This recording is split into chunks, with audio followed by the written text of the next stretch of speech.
Previously in the Menagerie of Mayhem, the wheel dragged us through pure chaos, and I said, sure, why not? To all of it. I mean, did I have a choice? We kicked off with a rustic and South American giant anteater glow-up, immediately followed by my koala staging yet another prison break, climbed out, hung upside down like a bat koala, and refused to go home. We welcomed Binturong, aka the popcorn bear cat, and then my kids seized the wheel and I built an absurdly huge California sea lion resort 10 times bigger than needed, and absolutely worth it. Oh yeah, there's like little boats for them to play, little toys.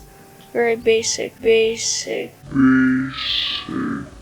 They ask you how you are, you just have to say that you're fine when you're not really fine. Or maybe not. I squeezed in an expanded yellow anaconda exhibit, built the Egyptian fruit bats their tomb of the fruit eaters with black lights, and opened a lush western lowland gorilla habitat next to our brand new gorilla grill. We discovered our first albino legend and immediately named him Ghost Noodle the Cayman, then added Saiga, still no eligible bachelors on the market, tragic, a simple cozy African crested porcupine yard, and a shy but stylish okapi space. The Dal sheep got a cliff walk and an ASMR clomp clop moment. You should really go check that out. Guests got a 16-stall purple food court for their complaining. The giant Tigerland snail oozed in on the scene. Sandcats arrived and cued the crashing spiral that started. Giant burrowing cockroaches moved near the snacks. Yummy. And we closed with cougars, plus one blue-eyed baby stealing all the spotlight. Despite the crashes, the zoo hit year 75 with $4.3 million in the bank and morale back in the green. The wheel kept spinning, the animals kept thriving, and today we push for 100. But first, tiny intermission for something lovely. My sister launched Amy's Creative Musing on Etsy, handmade holiday cards with real die cuts, layered pieces, and gold details. Ooh, so sparkly. These are total mantle candy. You can buy singles or mix and match to build a set for the whole family. If you like supporting small makers and want beautiful cards to use as gifts that don't look mass printed, check her out. Use promo code PANDA10 for 10% off your order. Links in the description and will be in the pinned comments. Favor the shop so you can get restock pings, and please order before those holiday postal deadlines hit. Not sponsored, just sisterly pride. Drop a panda emoji in the order notes so she knows you came from here. Can you drop emojis in Etsy? I don't know. Try. And now, I'm trying to stop the game from melting my computer. So thanks to all of your suggestions, I did a full zoo sweep. I turned climbing off literally everything. Select your whole zoo and just turn it off. Then I made sure to flip it back on for our koala, the binturong, and the gorilla. They are the only 3 in the zoo that actually need climbing enrichment. After that, I closed the zoo and watched the biblical level of mass exodus. It took ages. Seeing the place totally empty was eerie. And kind of peaceful. I could hear my rocks and my money dropping rapidly. In the settings, I capped the guests at $3,500 to lighten the load. I did eventually raise it back to $4,500 to keep the cash flowing, but then I promptly had to turn it back down to $3,500. And in the end, it still wasn't enough. Then I made my rounds habitat by habitat, reducing population to their absolute minimums and putting most animals on contraceptive to pause the baby boom. I did leave a few VIPs on the romances allowed list, our gorillas, because it is hard to find them at reasonable prices in the trade center and franchise mode, and a gorgeous white tiger I snagged off the market for an absolute steal. Fingers crossed for some photogenic cubs from him. So fewer climbers, fewer crowds, fewer surprise babies, and hopefully fewer crashes. Now let's see if the wheel behaves. And spoiler, the wheel does not behave because our first roll is the mighty Sussex chicken. Honestly, kind of perfect. Themes are Zookeeper and Planet Zoo. So we're going a full cozy barnyard. Chickens are one of those species where the guests can actually enter the habitat, and if you pop down a hand sanitizing station, they'll wander off the path and get to pet the feathery nuggets. And that's exactly what I want here. A tiny petting yard inside the menagerie. Although I would much rather be petting otters instead of chickens, but what can you do? First up, custom fencing. Chickens don't need Fort Knox. They know where dinner is, even if they wandered out out, they'll sprint back at bedtime to roost, so I keep it pretty simple and realistic. I really like how clean this fence turned out. Next, a barn. I'm using zookeeper pieces and I recolor that to that deep classic red barn color. Here's the bare bones layout, and then we're going to add some rocks. Oh, not too many, it is chickens, but the trimming everywhere on the white of the barn really makes it pop. And next we're gonna add some foliage, a light touch here. Chickens are great for gardens until they discover your seeds and turn into a tiny rototiller. So we're keeping the plants modest. Inside the barn, I scattered bedding to make it look like straw pieces for when they roost at night, tucked enrichment around the yard, and set little sprinklers to mist the sunflowers. I love the sunflowers. Manager Google Bison is on duty. Of course, quality control even for our smallest residents. Time for chickens. Everyone in, and the rooster goes on contraceptive immediately. I know what these birds are capable of, and if there is a chicken apocalypse, I know my save will be one crash away from never opening again, so no babies for you. With the zoo just reopened, it took a minute for guests to make their way all the way down over here, but they did. The guests are filtering in, leaving the path and politely mobbing the hens. It's my first true petting zoo built outside of campaign, and I'm pretty proud of it. And if you want campaign tips or full-on how-to on hard mode, I'm a bit of an expert. Just saying. Just say the word and Panda's got you. For now, enjoy the barnyard chaos. Now, I don't know if it's true, but I did read that the noise a chicken can make when it sees you is the name it has picked for you. Is that true? Does anybody own chickens? Do they cluck at you the same way every day? This is a cool one, I bet you didn't know. Roosters have a built-in earplug that closes when they crow so they don't deafen themselves. And hens can talk to chicks before they hatch through their egg, and chickens have over 30 distinct vocalizations. That's crazy. I did not know that. Here we go back to the wheel, and we got the honey badger. Ooh, tiny, chaotic, and adorable. What's not to love? And the themes are Indian and Europe, which actually works. I wanted the guests to be nose to the glass with these little gremlins, so I built a custom fence, took an Indian wall piece, flipped it, slotted some glass into the opening, and then mirrored another piece to make this cute little diamond type frame for the glass. I then recolored the fence to match the accent wall panels that I'm using to break up the pattern of the wall. They need far more space than I was expecting for tiny badgers, so I mapped out the barrier, complete with a rock wall that I borrowed from the tiger habitat. And now it is time to add rocks of my own. Oh, so perfect. And yes, I added a snug little hidey hole that they can walk over as well. Now time for foliage. And it's just, perfect. I try not to go absolutely ham on the buffalo grass, but I'm sure they won't mind. 2 honey badgers added into the habitat. They're so small and cute. Oh, I love them. Do they love their... Oh, oopsies. I forgot their habitat items. I guess that's pretty important, huh? I knew I forgot something. This den will be perfect for badger naps or plotting their escape with the koalas. I tucked the habitat burrow behind this fallen log so it looked like they could just slip into the log to go to sleep, and I'm reasonably proud of that. Then I sprinkled in food and enrichment all around. Education boards went onto the accent walls, possibly too many, but what are the guests gonna do? Complain? Now time for our final flyover. I like the clean glass fence with the diamond cutout. It looks great. The log burrow is my favorite part of this habitat. It's even better than the hidey hole I made myself with rocks. Our bite-sized troublemakers are zooming around the place like they pay mortgage. Simple, cute, and it works. And a fun fact, honey badgers are world-class diggers and escape artists. So yes, I triple-checked that barrier is escape-proof. Also, honey badgers aren't actually honey specialists. They're opportunistic eaters. Rodents, reptiles, birds, fruits, eggs, even tortoises now and then. That is a bougie charcuterie board of doom. And we have a baby honey badger. Oh, look at the little gremlin, born ready to square up with a lawnmower. First little wobble, first little sniff, first attempted jailbreak in 3, 2... No, I'm kidding. He can't get out. I hope. Absolutely fearless though. Mom's like, stay close, and he's like, what if? And hear me out. No. Typical boy. We're gonna call him Stinker Steve. Enough of this cuteness, now let's see what the wheel will give us next. And the wheel says, maned wolf. Oh, cute little puppy! I just want to boop the snoot! Themes are North African and Arctic.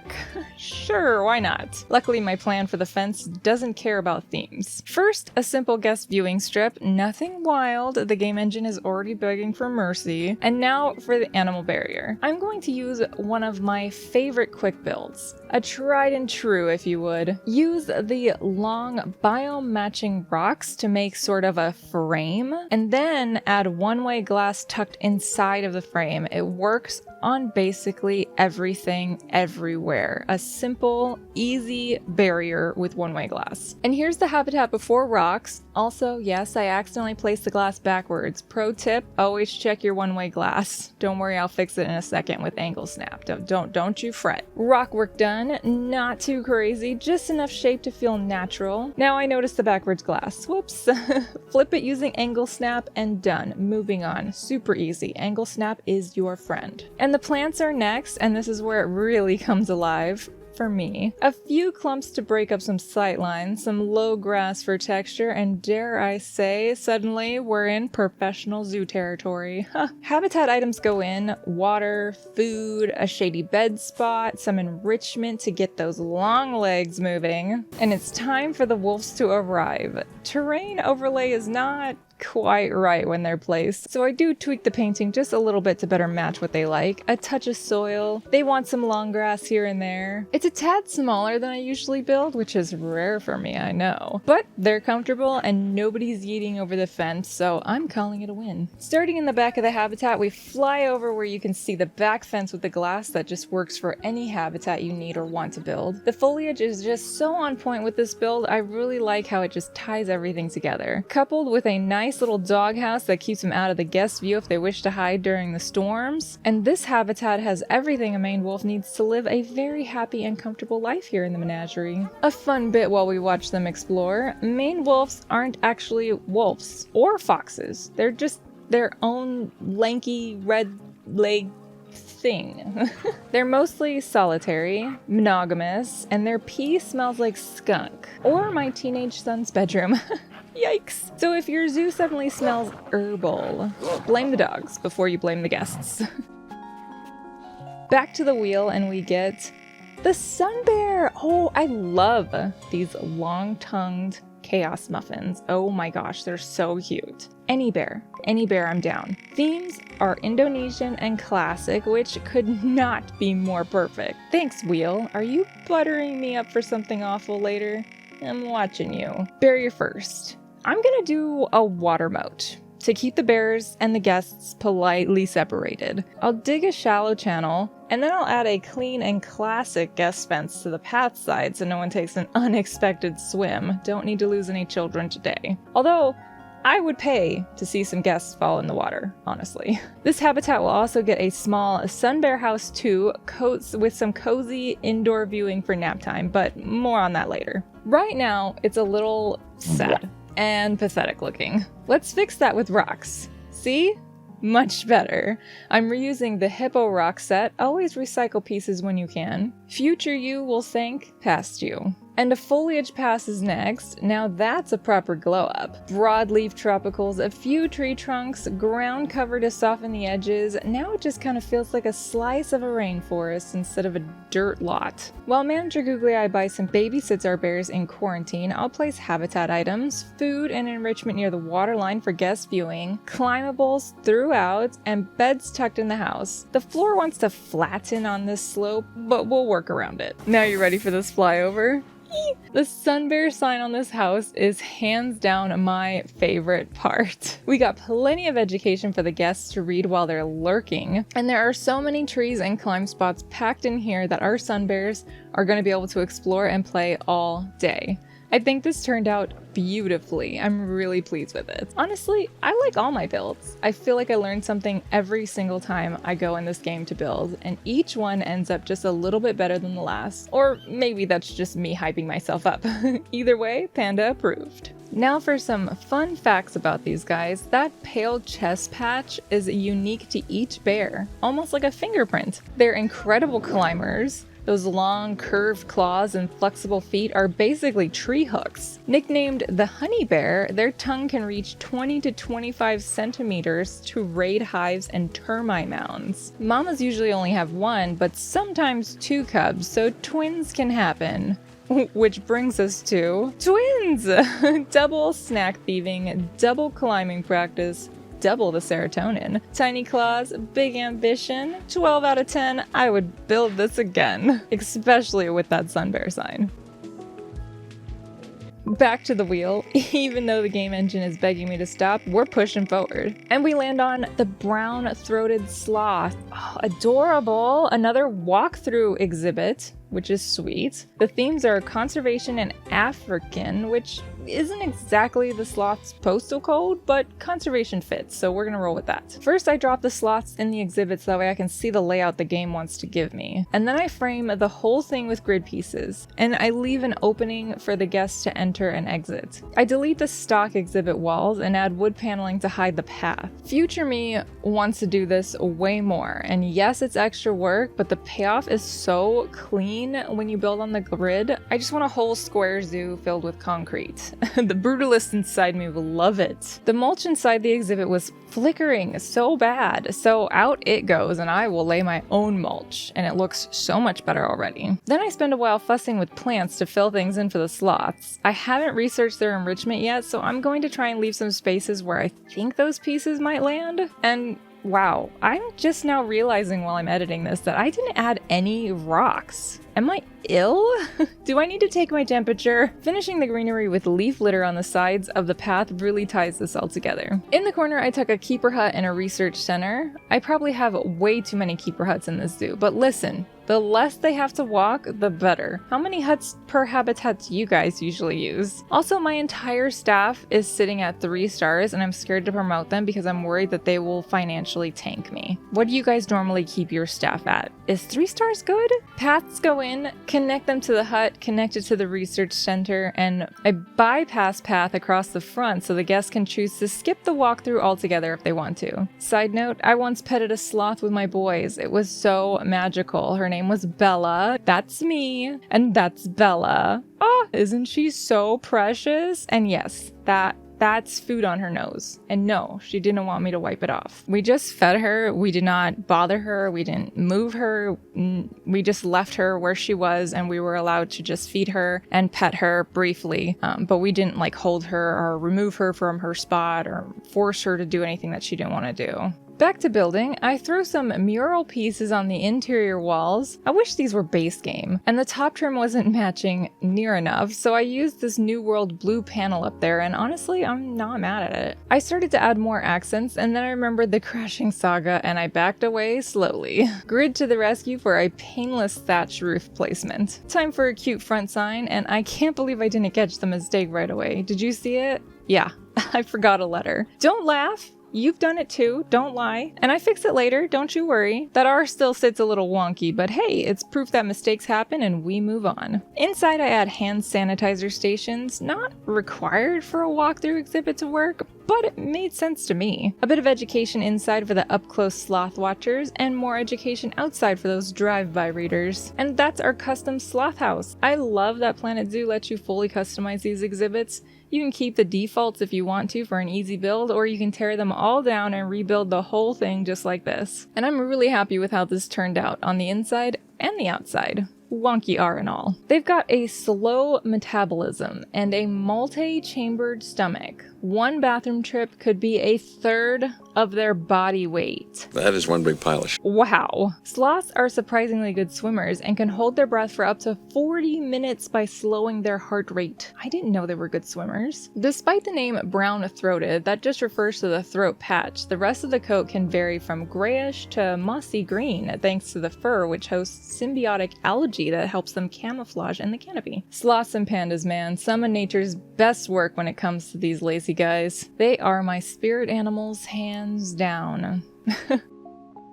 Next spin, we get the fire salamander, and thanks to our ongoing Crash Fest of 2025, we're keeping this one super simple. No theme, no custom build, no expanded exhibit, just a clean pre-build exhibit so my PC doesn't spontaneously combust. Click. Place, done. Minimal stress. Look at that black and yellow warning jacket. That's aposematic coloring, which is a fancy way of saying, do not lick me.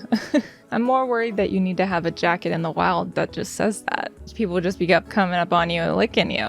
They like cool, damp forests and are mostly nocturnal. And some even give birth to live young instead of eggs, which is wild. I didn't know that. Alright, the exhibit's in, the salamander's happy, my game didn't crash, knock on wood. But let's continue pushing our luck, shall we? Back to the wheel, we get Coquerel, sifaka. I definitely didn't pronounce that right, did I? Did I pronounce that right? Coquerel, sifaka? I think it's sifaka. Oops. Is this the Zumbumafu lemur? Yes. Yes, it is. Hello, 90s kids. I see you. The themes are New World and South America, which, look, not exactly Madagascar, but we're gonna focus on the build and not the geography, okay? I must have liked the moat idea so much for this that I did it again. A slim water channel along the front with a custom guest fence. This is a walk-through habitat, but if you don't want to be eye level with the lemur, you can just view them from the outside too. I must have gone into full panda zoned out focus mode because I completely forgot the mid-build shots. My bad. So here's the jump cut to the fully rocked and foliaged habitat. I kept it simple on the inside and added a little retreat house so the troops can bail on the crowds when they need a little introvert time. I like my introvert time all the time. And next it's time for the habitat items. I've never actually kept this exact lemur before, but enrichment seems to be shared across the other prosimians, so we're spoiled for choice. These little side jumping acrobats will not be bored, that's for sure. Time to drop the sifakas in and whoops, too much grass. Terrain paint to the rescue. Also need more climbables, so I tried to squeeze in another structure, which was way easier said than done. End result, a super cute, super functional slice of tropical paradise. Up close encounters for the guests, plenty of paths, perches, and bounce lanes for the lemurs, plus this gorgeous tree sleeping climb from the workshop by this creator here. Chef's kiss. It's so good. It fills up the space perfectly. I would absolutely die to hold one of these cuties, but for now, I'll settle with watching them climb, leap, and play. As I'm sure you've noticed, the Coquerel sifaka is a vertical clinger and leaper. They launch between trunks like pogo sticks and do that famous sideways ground skip. See, they don't run, they skip. Frolic, if you would. Like marathons, but sideways and adorable. Their conservation status is critically endangered. Habitat loss and hunting are the biggest threats. Poor little guys. I wish I could just scoop them all up and keep them safe with me. That's 7 species down for this run. I don't know how much more I'm going to be able to squeeze in here before the game just implodes, but I am determined to get to at least 10.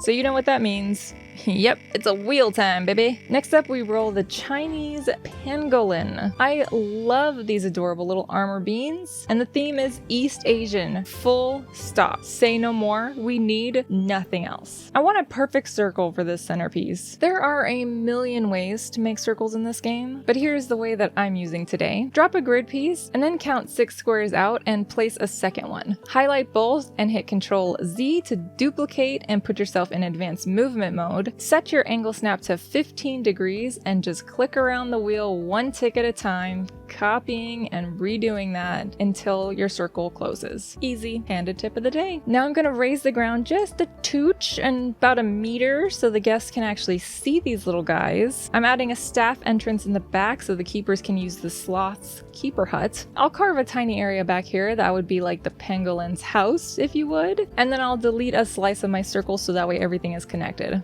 Barrier time. Time to wrap it all the way around with this null barrier. It doesn't have to hug the circle perfectly, don't worry, they're not getting out. Before I drown this in rocks and plants, I'm placing some big habitat enrichment items that are a pain to squeeze in later. The foraging box, which is massive, and a burrow that I plan to hide in the rockwork. This space is just screaming for a cherry blossom tree, so yes, of course, allow me to oblige you. I'm camouflaging the burrow at the base of the tree with rocks. It takes a minute to find pieces that don't completely cover the burrow from use, but we get there. I try softening the box's hard edges with some trim and cover. It turns out fine. It's functional, cute, Do I love it? Maybe? And because it wouldn't be a panda build without flaws, I forgot to hit record for about 30 minutes, so you missed my foliage pass. Love that for me. I cheered myself up by adding my golden pangolin statues, a career reward on hard mode.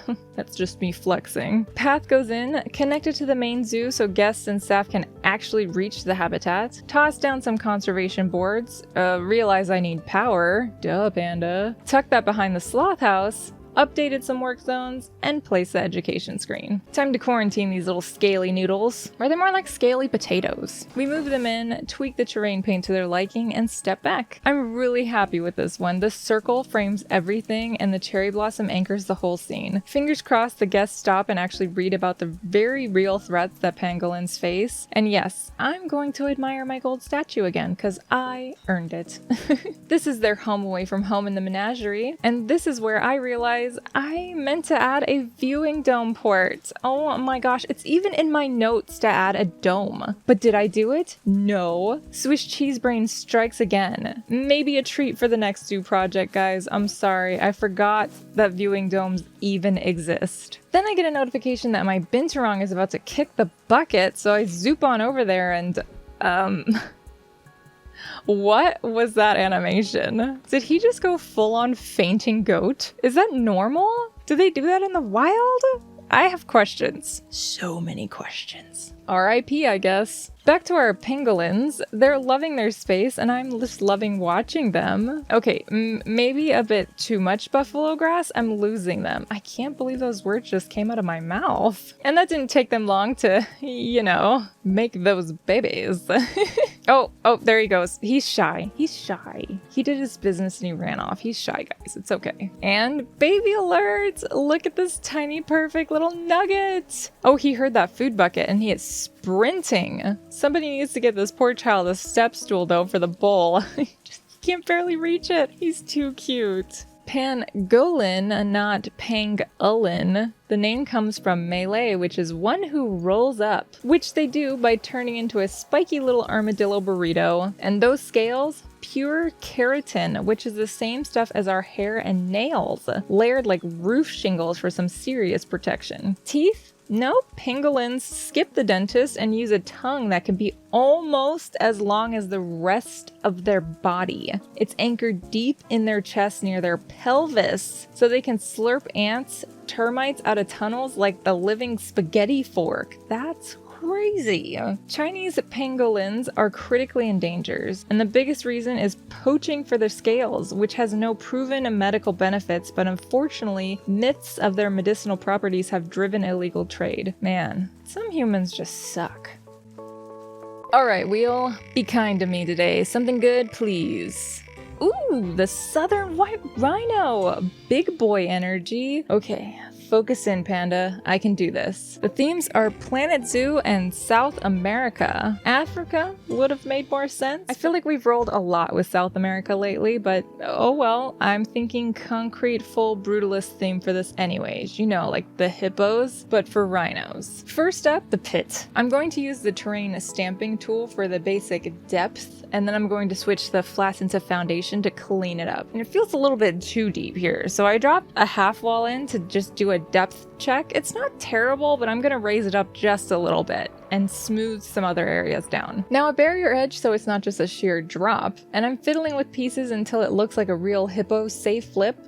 Advanced move makes these weird angles painless. And here's the habitat after that first fence pass, and don't worry, I will add a second layer to that fence for the no falling children clause in my zoo's waiver. Yes, the zoo has a waiver. You must sign it. Alright, I'm going to try an editing experience right now, and we're going to try to do a stop motion build for the rhino house. I get why people don't do this very often. Even this tiny house took ages, so maybe feel free to clap, or at least give me a thumbs up or something. Rock's next because of course, and while I'm in my rock brain zoned out mode, I am adding a waterfall. I hear you, PC fans, I hear you screaming. Well, actually, not really. My computer is pretty beefcake over here, and I think it's the game engine that can't handle me. But come on, if we're gonna go out, we're gonna go out in style. Here's the state of things. Rock work is locked in, the waterfall is flowing, and the muddy wallow was added for enrichment because it's one of those really big enrichment items. Foliage pass, trying hard not to go overboard for once. Oh, and yes, I added a second barrier layer along the guest fence. Don't worry, we're not yeeting anyone into the rhino pit today. Quarantine's done and my staff are sprinting, marching those rhinos into their new home, plowing through every guest along the way, and I love that for us. I need an underground keeper tunnel network. Would they even use it, or would they still just body check the guests up on the main path? If anyone's tested that out, let me know. Can I have a keeper ant tunnel system under my whole zoo?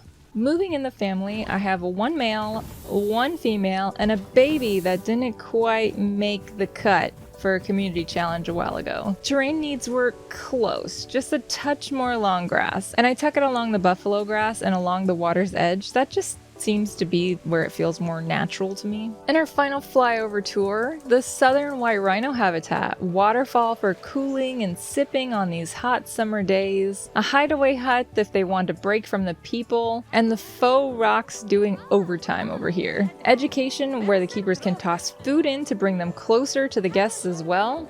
Well, close, but not too close. We don't want to be getting personal up in here. Oh, and of course it's going to start snowing. And there he goes. Nope, not a fan. Sir, are you gonna just lay down in the doorway right there? I mean, that's a bold choice for you, my guy. You better look out. Mom and Dad are also making a run for cover too. Honestly, same. I'm not built for the cold either. The rhinos are settled, the habitat is humming, and everything is going smoothly, and that is a win in my book. Southern white rhinos are the biggest of the rhinos, with dinner plate shoulders and square lips built for mowing grass down. A hungry adult can put away dozens of kilos of greens a day. Dear Lord, that is a lot of food. They're surprisingly social. Females and sub-adults forming crashes, which is an adorable name for a group, by the way, while big bulls hold territories and advertise with very confident poop piles. Spa day in the mud wallow. It's sunscreen, bug spray, and skincare all in one glorious sludge. You think the beauty gurus should start wallowing in mud? And here we go. For one final spin, the polar bear. Oh my, well, there goes my budget. No building themes. Honestly, polar bear feels like the perfect finale for this series. How do you top polar bear? Yeah, that's right, you don't. Polar bears need a ton of space and a ton of water. Finally, an animal I can overbuild for that will appreciate the space. You may have to squint to see them with all this acreage, but we'll manage. I'm going to rough in my plan with terrain paint before I commit to any pieces. The sand will mark out the guest paths. I want a walk-through cave here, and the darker rock will be like the land viewing zone while you are in the cave. And over on this side, I'm dreaming of a little amphitheater, a talk point down in front with guest seats fanning out, and an underwater viewing window right here. I start carving the pool with the terrain stamp tool, and full disclosure, I immediately yeet this whole thing in the trash a few minutes later. Don't worry, you'll see why. I have ADHD brain pretty bad, so today we're bouncing on all of our projects. So I hop over to the guest cave and block it with the same doll rock sheeps. I just duplicate them and rotate them, and it makes a perfect cave for our polar bear guests. I'll run coolers throughout this cave so the guests can live their best polar bear lives. Just bring a jacket, or better yet, buy one from the gift shop. We should sell jackets for when it's cold. Oh, and fans for when it's hot. Dude, Planet Zoo devs, listen up. Old Panda, I have ideas for that merchandising. Back to the barrier. And here's where the mental breakdown slowly starts. I'm using the strong, watertight glass, lowered, sunken into the terrain. Everything by the books. And the water still won't hold. Why? Why is it filling the wrong side? Why is there a ghost leak? I even pulled the glass away from the terrain and it still leaks. I made a full tank, dragged the wall deep underground, and then pulled it up. And it leaks. I might have had to stop and cry a little. I finally get it to work by double barriering. Is that even a word? the pool. And if you look closely, come here, I'll show you. There's still a tiny gap where it's trickling through. And back here too. What is happening? To this day, I still have no idea what cursed gremlin caused this. If you know, please educate your panda. I would love to know. This was so stressful. I almost quit. Next up, we plaster. New pool, new deck, and this time it's quick and painless thanks to the sea lion tank we made. I add stairs leading up to the talk point seating. No one will actually use these, but they look nice. And plus, I'm going to also add some wheelchair and stroller ramps because we're pretending our guests value accessibility as much as I do. Something tells me we aren't going to get much variation in our guests from what we have now, so we'll just have to play pretend. Finish the plastering, I drop in a talk point seating shell, then lay a rock outline to map out the land section, and null barriers go around the whole outside of the habitat. For the talk point building, I'm going to go full Arctic theme here because polar bears. I have to utilize 2 different grids to line up the doorway with the path. I'm sure this is going to be so fun to roof later. And then I wrap the wood panelings around until I connect it to the habitat gate. The gate did refuse to cooperate, but don't worry, we just deleted it and replaced it until it did. Simple keeper outpost goes in for the polar bear crew, nothing fancy for them. Now I'm going to do something that I haven't done all series long.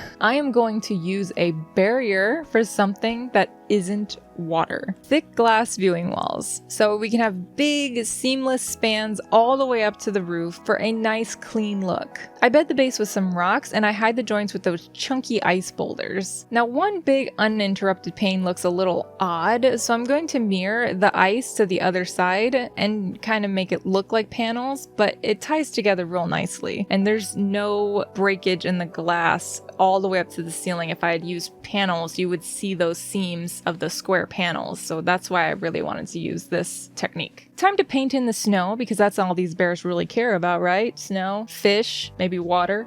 I roof over the keeper entry and start sprinkling in some workshop goodies.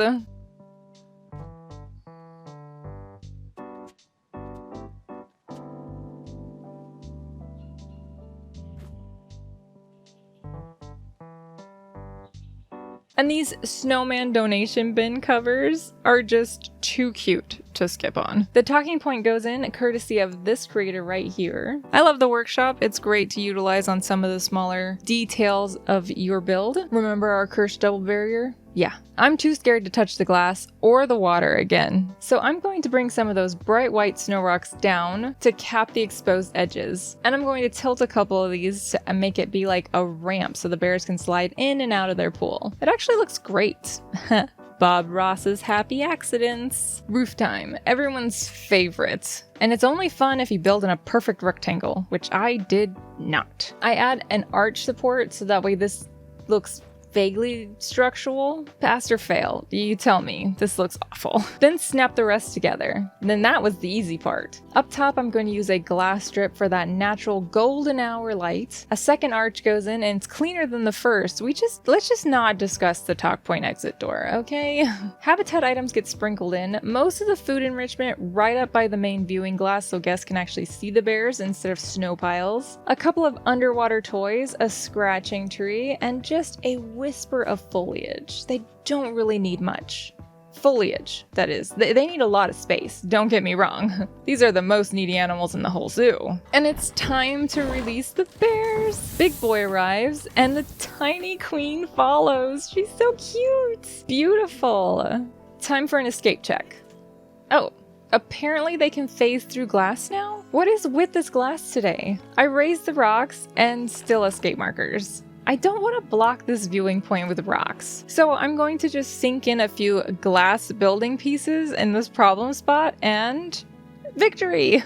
Panda 1, thick glass 0. I think it's time for a flyover. Entering the complex, you get the talk point amphitheater first. Fun fact, no one has ever sat through a talk here. My educator thinks he's unpopular. He's not. My guests just fear the cold. The bears have a cozy iceberg shelf that they love to nap on. I find them constantly here, plus a private sleeping bay in the back if they want some distance from the crowd. The rest of the land funnels them right past the big viewing panes to eat, so even on nap days, the guests can get a close look.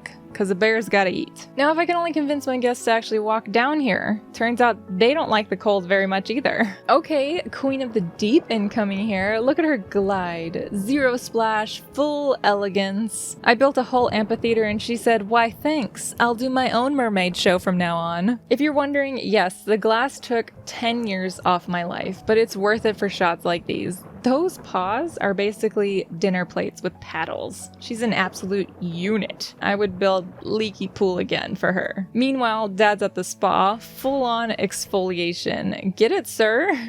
I placed this scratching post right by the viewing pane so you can see those claws in HD, you know, from a safe, non-eaten distance. He's like new enrichment toy, say less. And it took some time, but Tiny Snowloaf unlocked. Look at that face! His charisma stats is off the charts illegal. I found this interesting. Polar bears aren't white. Their fur is hollow and transparent, and their skin underneath is actually black. Snow day optical illusion?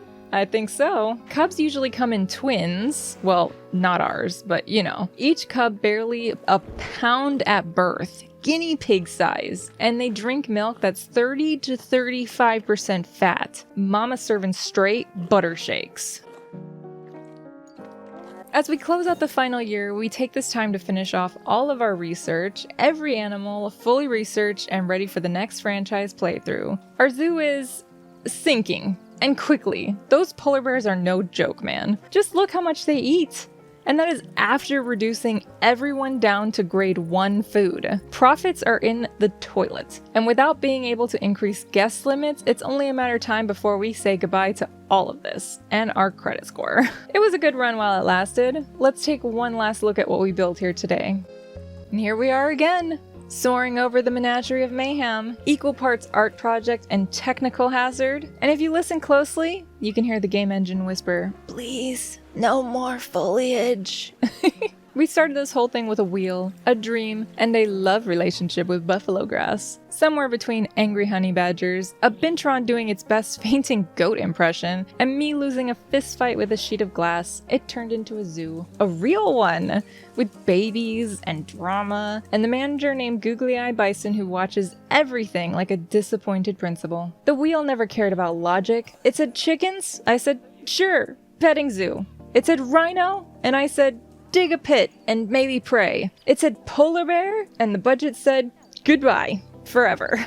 And yet somehow it kept lining up. A tongue the size of a scarf here, a sideways skipping lemur there, a pangolin under a cherry blossom like a tiny scaly poem, even Stinker Steve showing up, already planning a heist. We learned things, big things, like place the giant habitat items before you get crazy with rocks. And maybe don't promote every staff member to 3 stars and wonder why your profits look like a sad noodle. Turn off climbing globally before your entire zoo becomes a Cirque du Soleil edition. And if your water type barrier starts acting like a colander, save yourself the tears and just double up. Then pretend it was a design choice. Did it crash? Yes. Did I threaten to uninstall? Also yes. But I won't, because chaos is kind of the point. Every spin forced me to try something I wouldn't have planned. Water moats, walkthroughs, stop motion edits that made my eyeballs vibrate, and a glass panel that aged me 10 years. It was still worth it for that one underwater shot of Mama. The zoo works because it shouldn't. It's a collage of my why not that kept turning into, oh, that actually looks pretty good. So this is where we pause.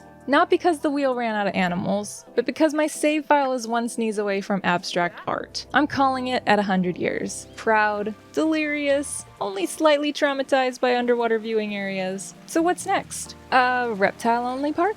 Mood lighting, glass, and 13-ish exhibits that'll be doing the heavy lifting. And after that, an Arctic build where snow is the aesthetic and maybe a bit of Christmas thrown in. And don't worry, the wheel's not going anywhere. And neither am I. There are still 158 animals without homes on that wheel. We got 52 species in this zoo. How many can we get into the next one? Before we fade out, tell me your moments. Was it Stinker Steve's debut? Was it the pangolin poetically under the cherry blossoms? The completely unneeded rhino waterfall? The sloth house sign that refused to spell? It wasn't my fault, it was their fault. Or the day I went to war with glass and lost, but ultimately won? If you also know why that water type barrier would not work, please tell me. I would love to know. I was in tears with frustration. Thank you for watching. commenting, screaming at your screen when I place the one-way glass backwards, and for every idea I borrowed with love. Like if you had fun, sub if you want more, drop your wild ideas below. I read them, I steal them, I build them, and sometimes I even spell them right on the first try. The Menagerie of Mayhem closes its gates, but the next project is already sketching itself out in my brain. Enjoy the view. I'll see you in the next one. Bye! Oh, and if you want a full flyover of the whole zoo, well, you'll just have to wait for the supercut for that one.